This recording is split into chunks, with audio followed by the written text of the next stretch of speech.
আপনি কি সিকিউরিটি নাকি রিস্ক কোনটিকে বেশি প্রাধান্য দেন? আপনি কি জানেন প্রোফাইল লক করলে সুবিধার চেয়ে অসুবিধায় বেশি হতে পারে? প্রোফাইল লক করলে আপনার ছবি বা তথ্য কেউ চুরি করতে পারবে না, এটা বড় প্লাস পয়েন্ট। কিন্তু এর অপকারিতা হলো আপনার রিস্ক কমে যাবে এবং প্রফেশনাল নেটওয়ার্কিং বা নতুন অডিয়েন্সদের সাথে কানেক্ট হওয়া প্রায় অসম্ভব হয়ে পড়বে। আপনি কি নিরাপত্তাকে গুরুত্ব দেন নাকি রিস্কে? কমেন্টে জানান আর বন্ধুদের সচেতন করতে শেয়ার করুন। আপনি কি সিকিউরিটি নাকি রিস্ক কোনটিকে বেশি প্রাধান্য দেন?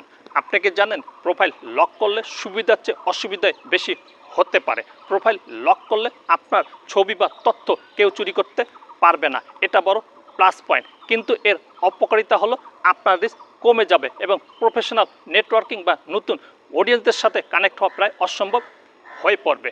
আপনি কি নিরাপত্তাকে গুরুত্ব দেন নাকি রিস্কে? কমেন্টে জানান আর বন্ধুদের সচেতন করতে শেয়ার করুন।